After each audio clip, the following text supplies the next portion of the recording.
మీ ఇంట్లో మొదటి కోటీశ్వరుడు మీరే అవ్వాలనుకుంటున్నారా? ఈ ఫైనాన్షియల్ వెబినార్ లో ఇప్పుడే జాయిన్ అవ్వండి.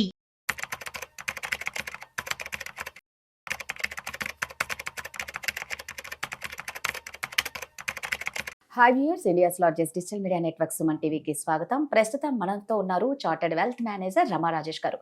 నమస్తే రమా. నమస్తే. సో రమా, మామూలుగా అంటూ ఉంటారు, నా చేతిలో డబ్బులే నిలబడదు, ఎంత సంపాదించినా నిలబడదు అనేది అంటూ ఉంటారు. కాకపోతే నేనేమనుకుంటానంటే, కొందరు తక్కువ జీతం సంపాదించిన వాళ్ళు కూడా చాలా బాగా సెట్ అయిన వాళ్ళు ఉన్నారు. లక్షలు సంపాదించిన వాళ్ళ చేతిలో ఒక్క రూపాయి ఉండని వాళ్ళు కూడా ఉన్నారు. పైగా అప్పులు చేసే వాళ్ళు కూడా ఉన్నారు. మెయిన్ ప్రతిదానికి ఒక ప్లానింగ్ అనేది చాలా ఇంపార్టెంట్. సో ఎందుకు ఇలా అవుతుంది? ఒక ప్లానింగ్ లేకనా? ఈ ప్లానింగ్ ఉండాలి అంటే ఎలాంటి ప్లానింగ్స్ ఉండాలి? ఇదంతా ఒక బడ్జెట్ విషయంలోనే వస్తుంది. అసలు బడ్జెట్ ప్లానింగ్ ఎలా చేసుకోవాలి? చాలా ఇంపార్టెంట్ క్వశ్చన్. మీరు అన్నట్లు లక్షల్లో సంపాదించిన వాళ్ళు వేలల్లో దాచుకోలేకపోతున్నారు, వేలల్లో సంపాదించిన వాళ్ళు లక్షల్లో దాచుకున్న వాళ్ళు కూడా ఉన్నారు. సో అందులో మా పనమ్మాయి కూడా ఉంది, ఆమె దాచుకుంటుంది.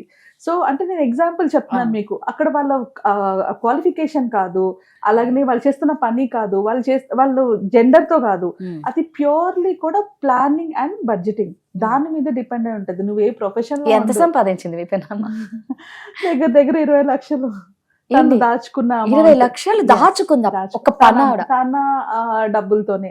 అంటే ఫ్యామిలీ హస్బెండ్ ఇన్కమ్ తను సంపాదించిన దాంట్లో 20 లక్షలు సేవ్ చేసింది. అంటే దీన్ని బట్టి ఏం అర్థమైంది? ఆ లెక్కన లక్షలు సంపాదించే వాళ్ళు ఎన్ని కోట్లు సేవ్ చేయొచ్చు. కరెక్ట్.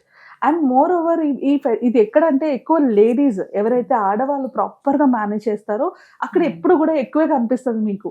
ఎందుకంటే ఆడవాళ్ళు మేనేజ్మెంట్ చాలా బాగా చేస్తారు. మనంత బాగా అంటే ఇంట్లో కిచెన్ లో సామాన్లు అయిపోతే దాన్ని ఎలా అడ్జస్ట్ చేయాలో దగ్గర నుంచి టైం కి చుట్టాలు వచ్చినప్పుడు ఏం లేకపోతే ఎలా చేయాలి అన్ని మేనేజ్మెంట్ పాయింట్ లో లేడీస్ చాలా బాగుంటారు యాక్చువల్లీ. కానీ చాలా మంది ఆడవాళ్ళకి అవకాశం ఇయ్యరు మేనేజ్మెంట్ చేసే దగ్గర. ఎందుకంటే మనం క్యాలిక్యులేటెడ్ రిస్క్ తీసుకుంటాం మేనేజ్మెంట్ లో కానీ ఎక్కడైనా కూడా, ఎక్కడ ఎంత వరకు ఖర్చు పెడితే ఎంత యూజ్ అవుతుంది అనేసి. బట్ ఇన్ జనరల్ గా ఎవరైనా ప్లానింగ్ చేసుకోవాల్సి వచ్చినప్పుడు అలా కనుక ప్లాన్ చేసుకోగలిగితే డెఫినెట్ గా వాళ్ళు ఎంత సంపాదిస్తున్నా కూడా ఎక్కువ అమౌంట్ మనం దాచుకోగలుగుతాము.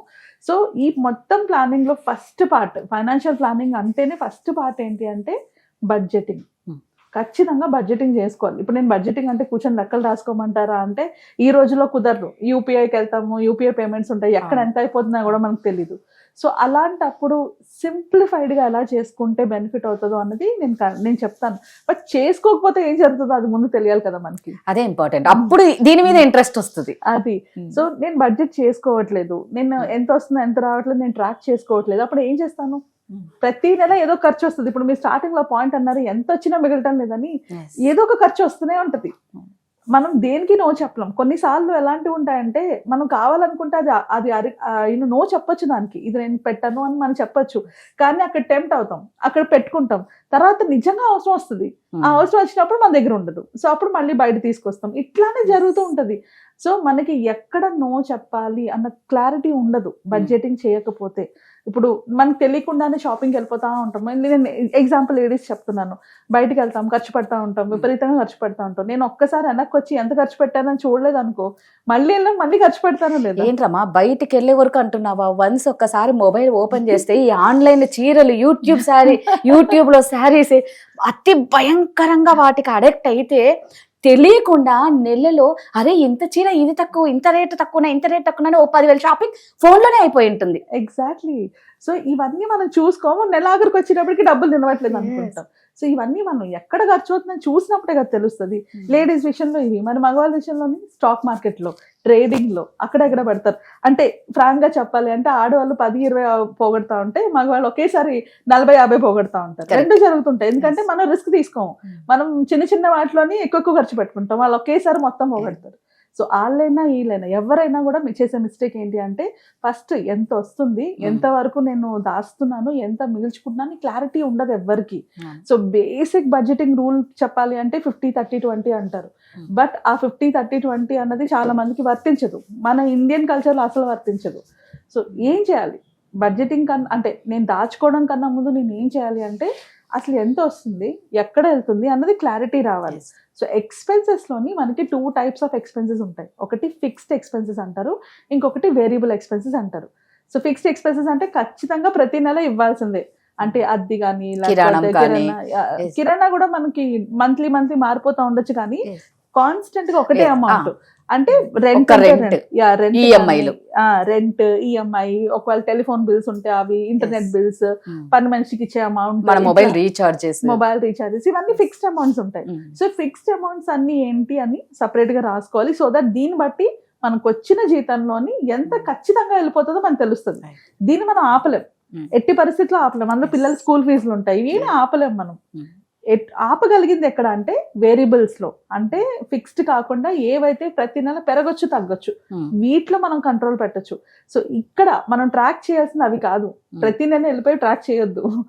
మనం ఎప్పుడైతే ప్రతి నెల ఖర్చు పెడుతున్నాం, అంటే ఫిక్స్డ్ అమౌంట్ కాకుండా మారుతూ ఉంటాయి చూడు, వాటిని ట్రాక్ చేసుకోవాలి. సో మన చేతిలో ఉన్నవే అవి, అది మన మైండ్ ని మనం చాలా కంట్రోల్లో పెట్టుకోవాలి.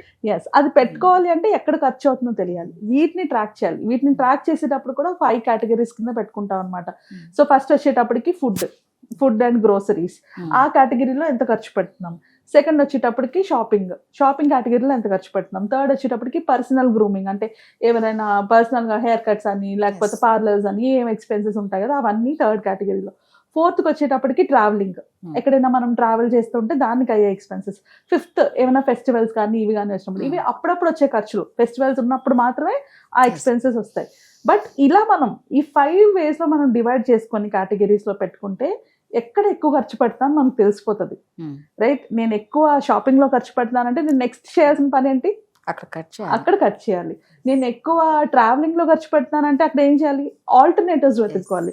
ఇప్పుడు నేను ప్రతిసారి క్యాబ్ లో తిరుగుతున్నాను అనుకో, దానికి నాకు నెల తిరిగేటప్పటికి నాకు వచ్చిన జీతంలో 1 lakh లోని ఒక 20,000 ఓన్లీ నా క్యాబ్ ఎక్స్పెన్సెస్ కే అయిపోతున్నాయి. సో అంటే ఏం చేయాలి, నేను క్యాబ్ కి ఆల్టర్నేటివ్ ఏంటి, అదే అమౌంట్ నేను ఒక బైక్ తీసుకుంటే నాకు తగ్గుతుందా, లేకపోతే మెట్రో కార్డ్ తీసుకొని అక్కడి నుంచి ఇక్కడికి వస్తే తగ్గుతుందా, ఎట్లా ఇలా ప్లాన్ చేసుకుంటే మనం దాన్ని తగ్గించుకోవచ్చు. సో మనం ఎలా తగ్గించుకోవాలి, ఆర్ కొన్నిసార్లు కొందరు కంపెనీ ఇస్తారు మనకి, కంపెనీ ట్రాన్స్పోర్టేషన్ ఫెసిలిటీస్ ఉంటాయి, అవి తీసుకున్నా కూడా మనకి బెనిఫిటే కదా. సో అలా మనం ఏ కేటగిరీలోని ఎక్కువ అమౌంట్ ని స్పెండ్ చేస్తున్నాము అన్న క్లారిటీ వస్తే నెక్స్ట్ మంత్ నుంచి ఆ కేటగిరీలో ఆ అమౌంట్ ని ఒక బడ్జెట్ రాసుకుంటాం అనమాట. అంటే షాపింగ్ చేయాలి, నేను మనీ అని నేను చెప్పను, ఖచ్చితంగా ఉండాలి, బట్ 5,000 నిమిషాలకు కూడా అట్లా ఒక అమౌంట్ ఫిక్స్ చేసేసుకుంటాం. ఆ ఫిక్స్ చేసుకున్న అమౌంట్ మట్టుకు మాత్రమే మనం యూపీఐలోని, అంటే ఇప్పుడు నెక్స్ట్ పార్ట్ ఆఫ్ బడ్జెటింగ్ మనం ఒక్కసారి తెలిసిన తర్వాత, ఎక్కడ పెట్టుకున్నాం ఎంత పెట్టుకున్నాం తెలిసిన తర్వాత, యూపీఐలో ఒక ఆప్షన్ ఉంటుంది, 2,000 రూపీస్ వరకు పెట్టుకోవచ్చు, అంటే మనం ప్రీలోడ్ చేసుకుని పెట్టుకోవచ్చు యూపీఐలోని.